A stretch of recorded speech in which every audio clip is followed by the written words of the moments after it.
I hope and I trust that this contribution will help Guyana to address the challenges it faces, but also to make the most of the opportunities it has.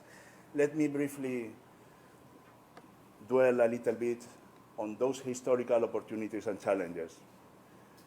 Challenges are many, and you know it better than I do.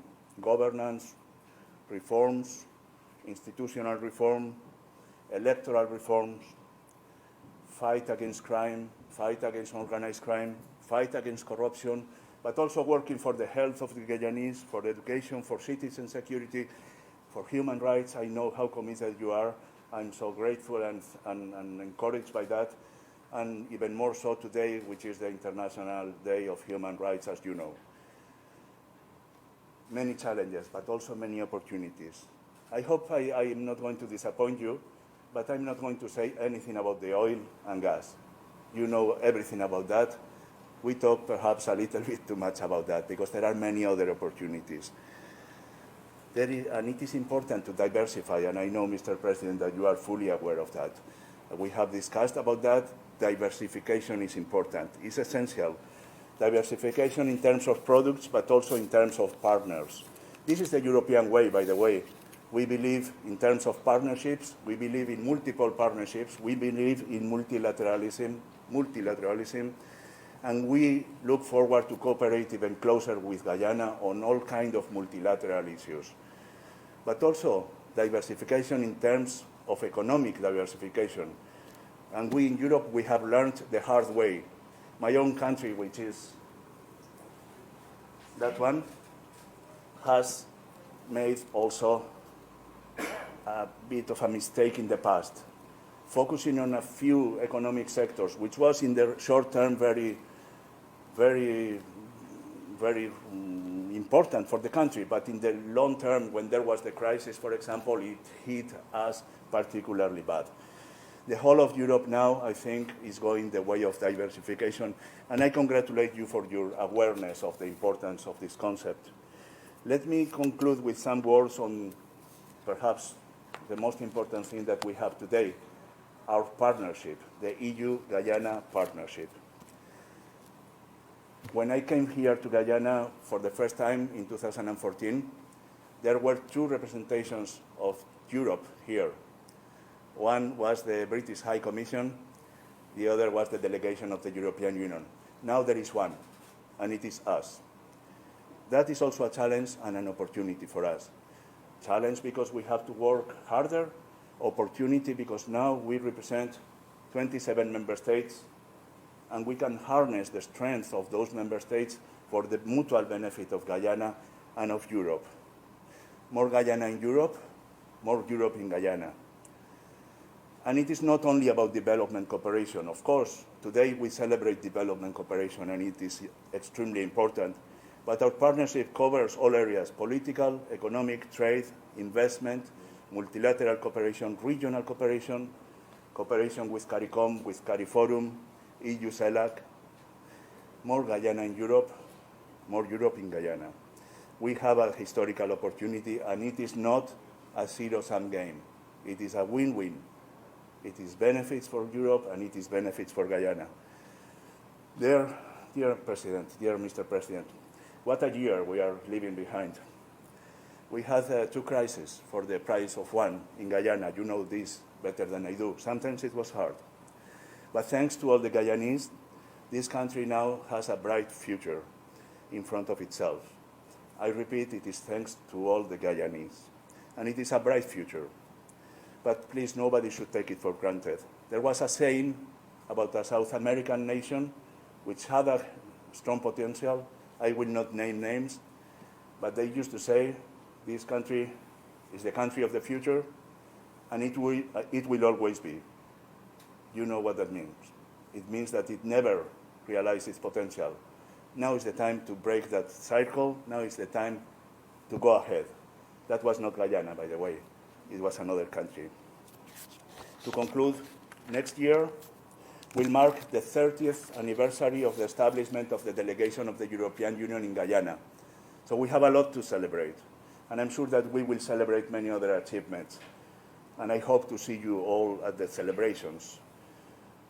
But for the time being, let me stop here because we are all looking forward to hear His Excellency the Minister Singh, and also, importantly, His Excellency President Ali, who is honoring us today with his presence.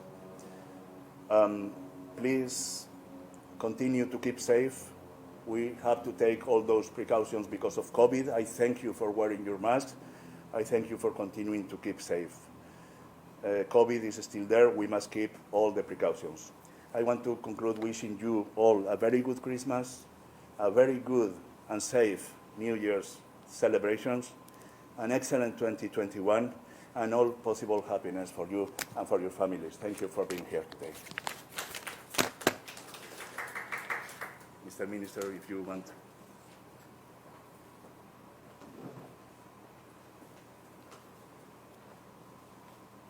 Thank you very much, Ambassador. Your Excellency, President Ali, my cabinet colleagues, Attorney General and Minister of Legal Affairs, Anil Nandlal, and Minister in the Office of the Prime Minister, Kwame McCoy, Ambassador Cantó, distinguished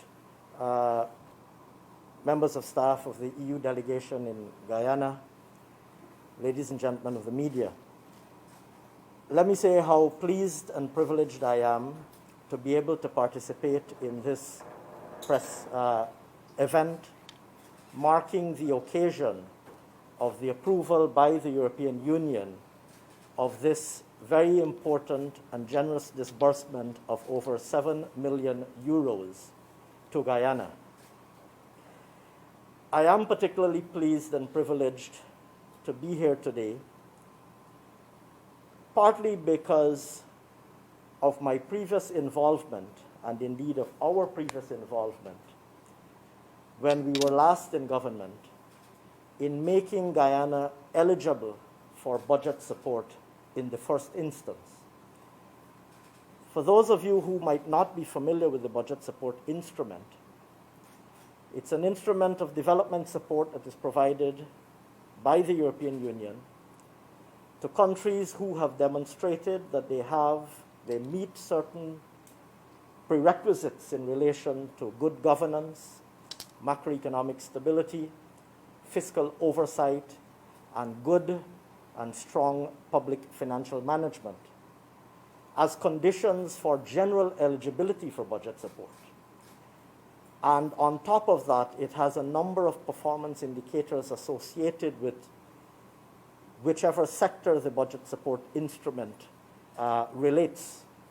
So in the event that a particular budget support program relates to sea and coastal defenses, there will be performance indicators that have to be achieved in order for a country to qualify for budget support and which will influence the amount of the disbursement. I pause to elaborate this because I recall the hard work that we had to do the last time we were in government to make Guyana eligible for budget support for the first time. And that required us demonstrating that we had achieved a certain level of macroeconomic stability, having come from a background of fiscal unsustainability and insolvency, and it required for us to demonstrate that we had good and sound systems for managing public finances. Those, like I said, were prerequisites before we could be deemed eligible for budget support.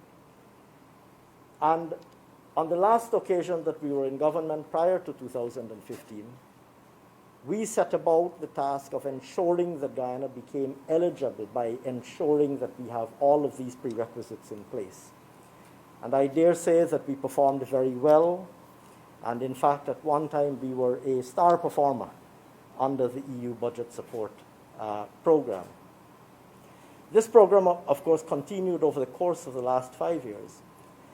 But it was extremely unfortunate that developments that unfolded in Guyana, in particular since December 2018, after the passage of the no confidence motion and the effective non-existence of parliamentary oversight, It's extremely unfortunate that our country was found in a situation where we were unable to secure this disbursement because of the absence of parliamentary oversight since December 2018.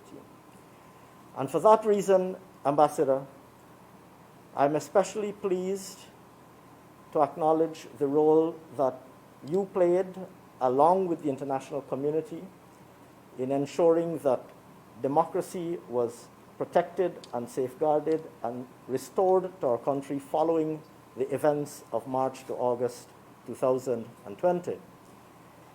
And I'm especially pleased that with the resumption of democracy and the restoration of Parliament, that Guyana is now once again eligible for this disbursement. And I would like to thank you very much for that.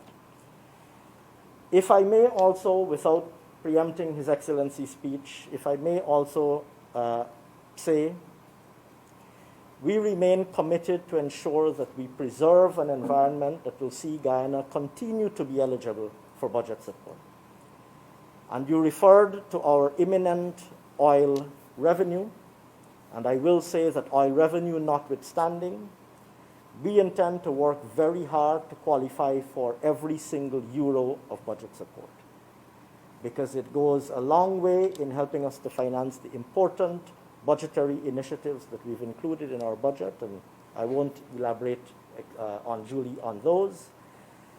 But you know that we are committed, firmly committed, to ensuring not only the creation and preservation of an environment that is conducive to the diversified economic growth that you refer to, and I'm glad that you referred to it, and I'm sure His Excellency will elaborate more on it. But suffice it to say, we are firmly committed to securing a vibrant and dynamic non-oil economy.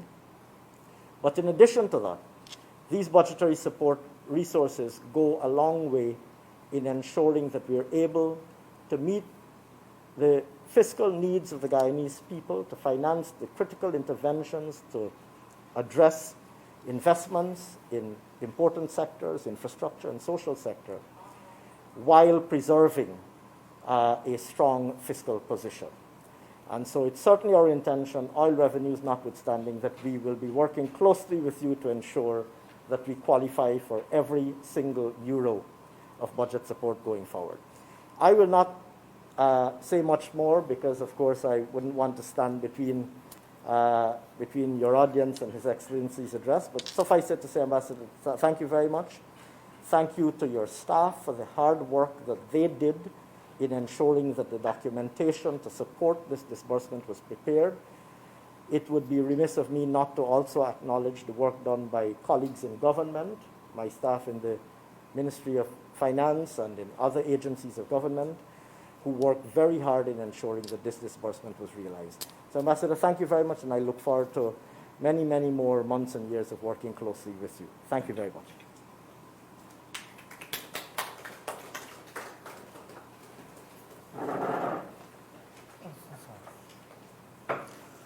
Ambassador,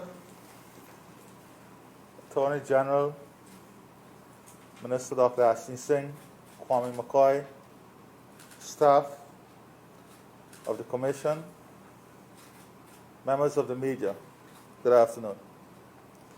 It gives me great honor to be here. First of all, to acknowledge the hard work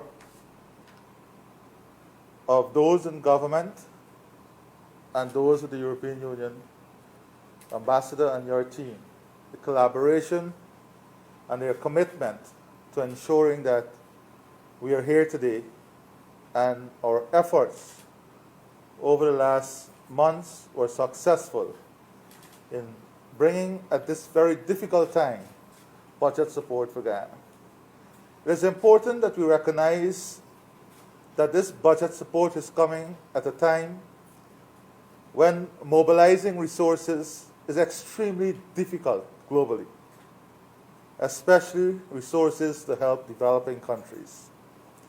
The pandemic has indeed caused tremendous socio and economic hardship, but also tremendous financial constraints on countries. These constraints, as I recognized this morning in a special address to the FAO, has affected countries negatively. Their state of indebtedness has worsened. Their ability to repay their debt has worsened. And there is now a global call for the rescheduling of loans and loan payment. Notwithstanding this, we have been able to mobilize this essential resource for Guyana. So I want to thank Ambassador for the leadership role he also played. I know every single day since I took office, there has been communication, direct, bureaucracy has been removed, and strong commitments would have been made from both sides to see the success of our program and to ensure that governance is delivered in a structure that ensures democracy, constitutional rule, and importantly, as Ambassador pointed out, issues that we have to deal with in the future. Issues of electoral reform, issues of putting the vehicle in place so that we can move to the constitutional reform, issues that has to do with strengthening different areas of government. Next week, for example, we'll be having a meeting with all stakeholders, including contractors, on the standard bidding document and standard evaluation criteria. It has been very distressing for the government to see that evaluation criteria were restructured in such a way that it became a hindrance to businesses. We saw, for example, criteria that disqualified bidder because they did not show what qualification the mason had or the carpenter had. So these are issues that we are grappling with that requires change, and we are committed to that. So very shortly we'll have this consultation. Ambassador also rightfully pointed out that the issue of diversification, economic strengthening, and to ensure that the foundation of the economy is not a one-pillar foundation, but that the economic risk, the economic profile, and the revenue base is as wide as possible, so that in times of shock in one particular sector or the other, the economy would be variable enough to withstand such shock. So next week, for example, we are going to be conducting a high-level conference with stakeholders, all stakeholders, potential investors, the legal community, specialists in aquaculture. Because aquaculture has important and recognizable benefits for Guyana. And we are naturally positioned because of our geography, because of the type of water we have, the fresh water, the brackish water, to become a major player in aquaculture. And with the imminent cost of energy that will be reduced ahead of us, we have to start preparing for the benefits. So next week, we're going to organize this conference that will bring together stakeholders, that will bring together participants, investors, specialists in this sector, so that we can have a defined pathway as to how we can develop the aquaculture industry to the extent that we are globally competitive and become a serious player in the market. We are known for wild-caught, fresh-caught produce, seafood, but unfortunately, the marketplace also requires a different product that can come through aquaculture.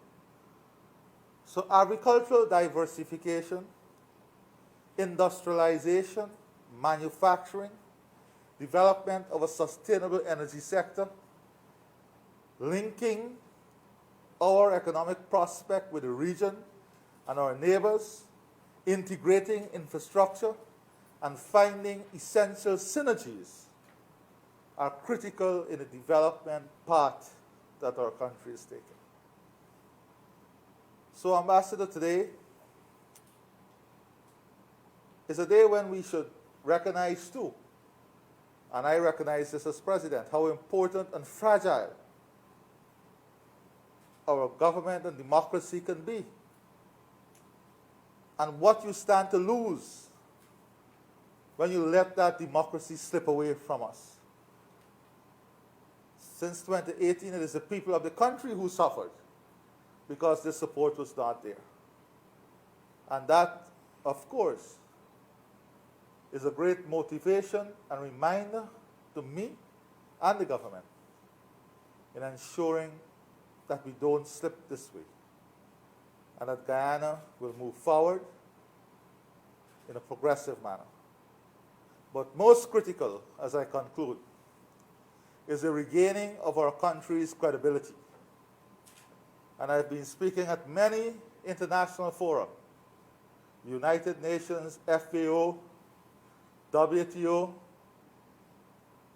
CARICOM, and a lot of emphasis and time has been placed on rebuilding that credibility.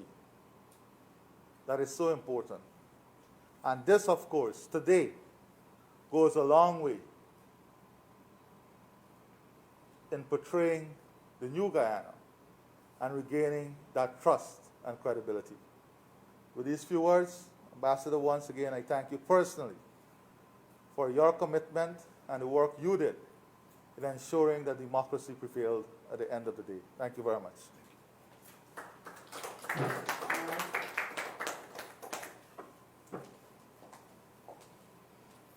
Now I would like to give the opportunity for media members to take some questions. Please tell us to whom you would like to address your question and which media you are representing. So,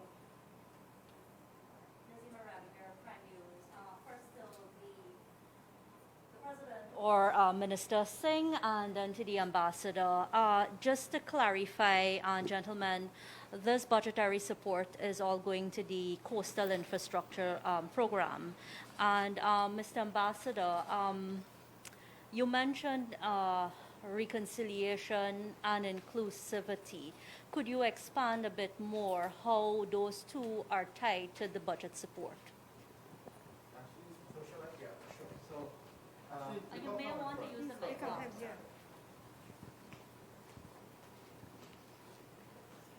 Sure.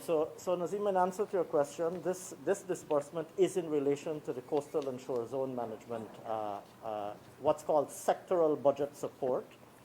But the way it works is the funds are disbursed into the Treasury, into the consolidated fund, and the government will fund or would have funded the activities associated with achieving the performance indicators.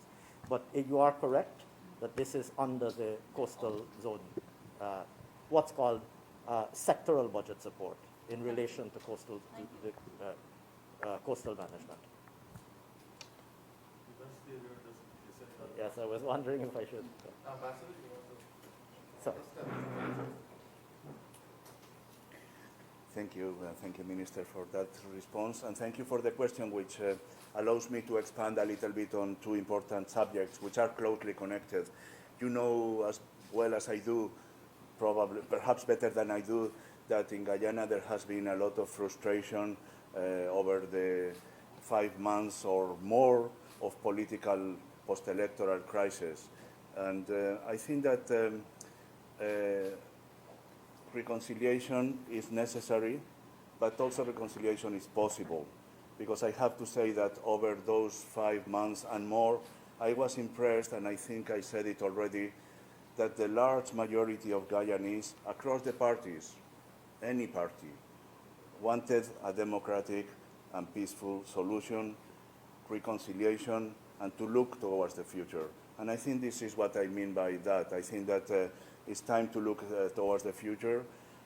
We think, as friends of Guyana, we would like to see Guyanese going together, fully reconciled as Guyanese and nothing else, in the road of prosperity. And inclusiveness is also related to that, of course.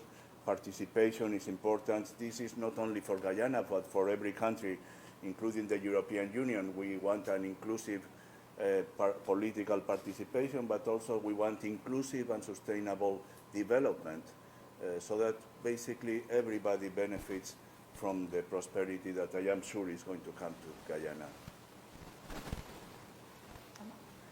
If I may follow up Nazima's question a bit, could you say to us in what way the EU is prepared to support that inclusivity, and if you've made any particular offer in that regard as yet?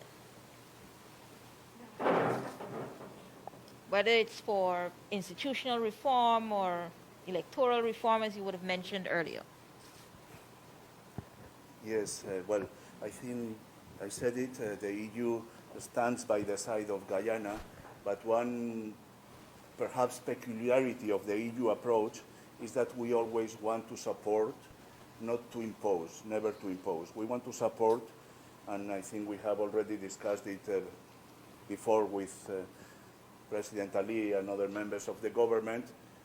There are many good ideas, and the EU is there, and I'm sure that at least some of them will find a way to support. But always under the principle that it is Guyana that decides what it wants to do, what kind of reforms it wants to do, and then if those reforms we consider that they are worth to support, then we will do everything we can to support them.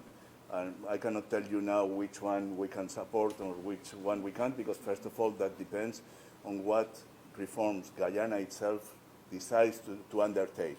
But I'm sure that we will have a lot of possibilities to cooperate on that, and I think it is very important. If I perhaps might direct it to Mr. Ali then, would you say to us if there are any particular reforms or measures related to inclusivity and reconciliation that your government is presently considering or have approached any particular donor body about? Reconciliation is a very wide and complex issue.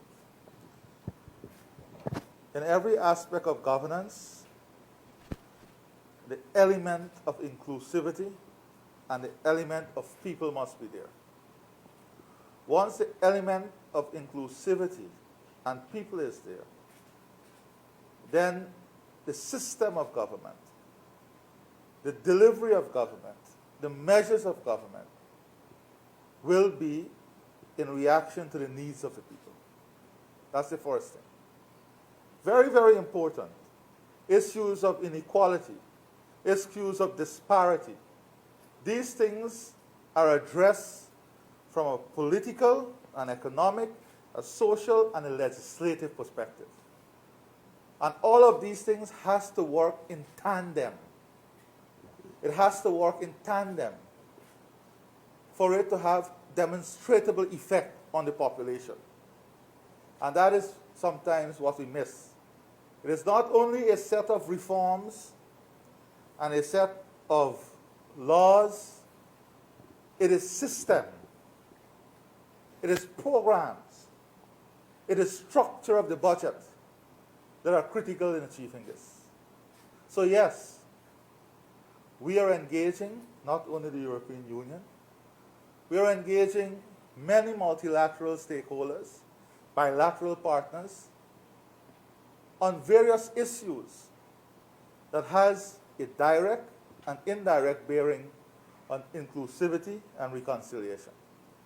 I have addressed in my brief comments certain legislative reforms, electoral reform. That is just one aspect of the business. The structure of the economy,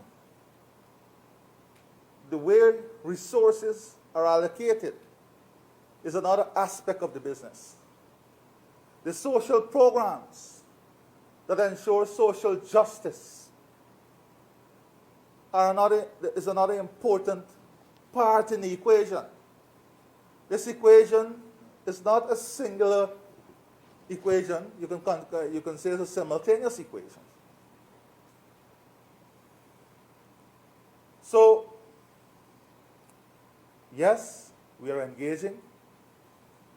There is no specific agency that's been identified for any particular issue in these two areas, but there is a holistic approach in the context of what I've just said, and that is an ongoing discussion that is taking place. And you will see the results of this. Thank you very much. Kurt Campbell from the newsroom. My question is for Minister Singh. Can you clarify that you are saying that the absence of parliamentary oversight all the way back to December 2018 has delayed this disbursement? And if in fact there was a timeline, when was it? Yes, I am in fact saying definitively that the absence of parliamentary oversight rendered this disbursement undisbursable. In fact, it's specifically the absence of parliamentary oversight that resulted in this disbursement being delayed. So if there is a timeline, when Guyana should have received the money? That I wouldn't precisely be able to say off the top of my head. I could quite easily check the date that Guyana first. Yeah. We are aiming at very imminent.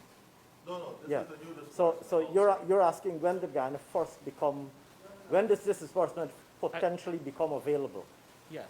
Right. This That disbursement. right. So that specific date I can't say off the top of my head, but we could quite easily check that. I could quite easily check that. I do know definitively that the disbursement was delayed on account of it was stalled on account of there not being parliamentary oversight. We could get the exact sort of duration of that delay. Well, it affected this disbursement that has now been approved.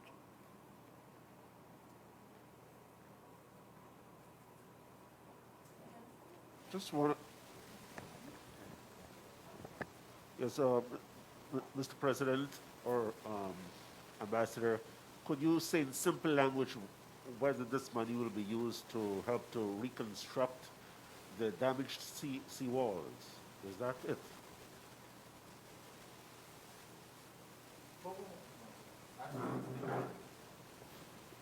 Yes, the principle of budget support indeed is that it is dedicated to some specific, that it corresponds to activities which have already been carried out, and the activities that were carried out were indeed related to the seawall, including, I think it was 8 kilometers of seawall completely made strong and resistant, but many other linked activities.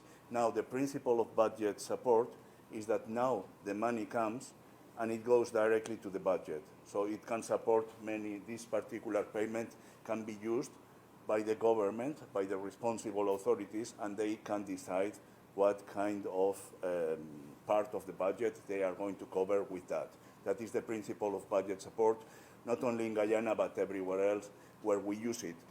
And I think, as the minister said very rightly, we only use it in situations when we have a relationship of trust. So we know, of course, there are indicators, there are many technical requirements to meet, but I am very happy to say that now, because those requirements have been met and subject to the last checks, this money will be made available, and it will be made available for you to utilize it very soon. I cannot tell you an exact date, but certainly we trust that it will be before the end of the year.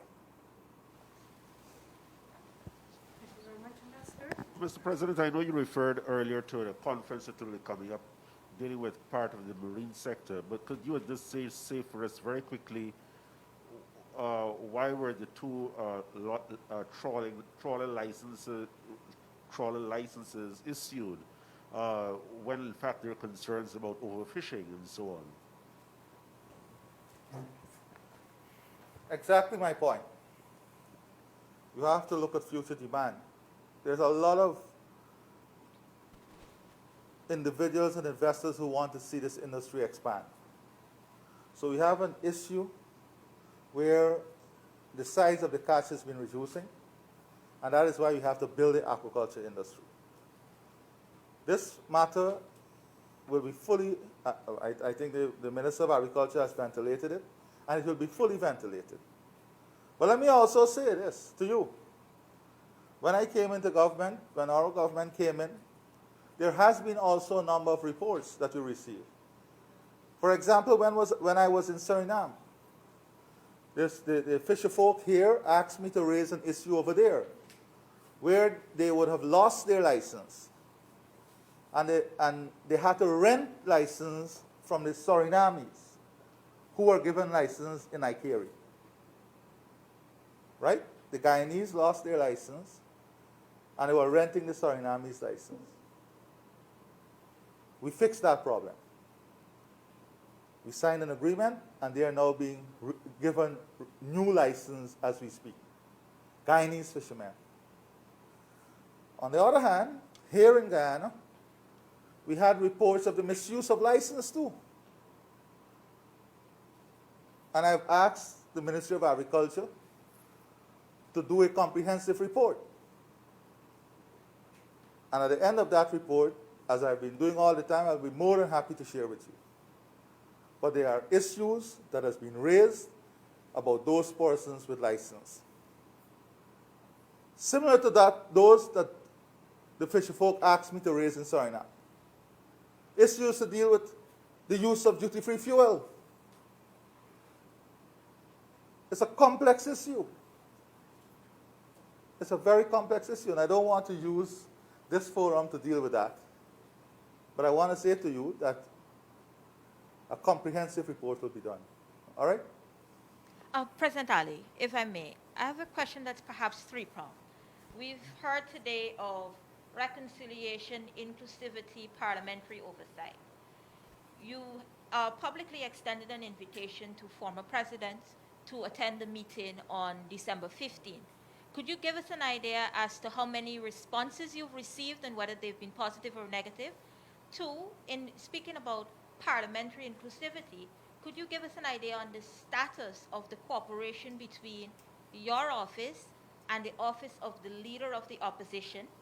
And could you also speak to us about moves to basically confirm our Chancellor and Chief Justice? We've been having a particular issue. Let me answer your question. I don't want to take up the ambassador's space here, but I'll deal with it very quickly for you. Can you update me on whether Mr. Harman has changed his position in relation to the way he sees the government? That's the first thing. Actually, I can't speak on Mr. Harman. I can know only you can't speak on speak the for Mr. Constitution, Harman, sir. but I'm asking you as the media to give me an update on whether he has changed his position. Secondly, in the interest of inclusiveness, and you must have some amount of discipline too. I'm answering your question. I mean, I have full respect for the press. I've always been open to the press. But this is a two-way street. This has to be a two-way street if we are to grow as a people. If we are to grow as a people, this has to be a two-way street. So, one, Mr. Harman has not changed his position. Secondly, in the interest of inclusiveness and in keeping with what I committed to, in my inauguration speech, I have extended the invitation to all the former presidents. And I'm anticipating and I'm hoping for a fruitful meeting and the attendance of all the presidents. That is as much as I can tell you in relation to that. Thank you. Any response? Are you receiving response? Have you Excuse received me. Ms. Gail Teixeira is dealing with that at the moment. Minister Gail Teixeira, you can check with that. But as I said, we have an engagement with the former president that I'm looking forward to, all former president, and I'm very, very confident that it will be a fruitful engagement and that all of Guyana will see all the former presidents acting responsibly and being part of that engagement. And the I would confirmation of Chancellor and Chief Justice? That is a process. That process has not started. I'm ready to take one more question related to the budget support, if there is any. So I don't see that there is any question related to the budget support. So I thank you very much, Excellencies, for your speeches. Thank you. Thank you very much. I thank the media also. And I, of course, I thank media members as well for your interest and for coming here. And I would like us all together to raise a glass of champagne and toast for the future and prosperity of the country. So the champagne will be served over there. So please take precautions with your masks when drinking champagne. But still, we would like to toast with you all together.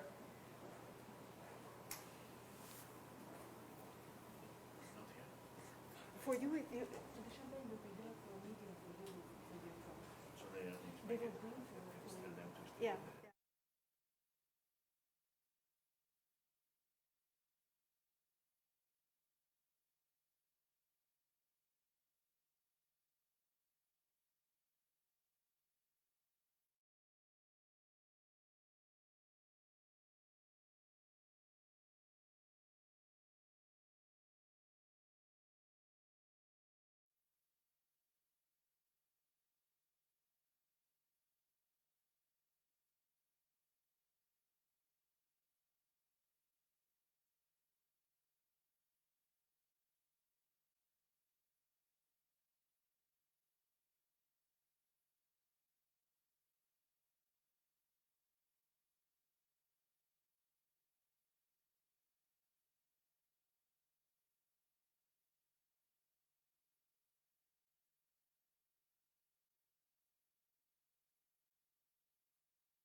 in front.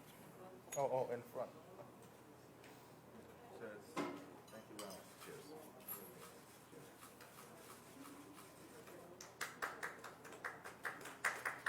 Thank you. And now I think that Yes. you can perhaps move, if you wish, with all the precautions to the place where you will receive a glass of champagne.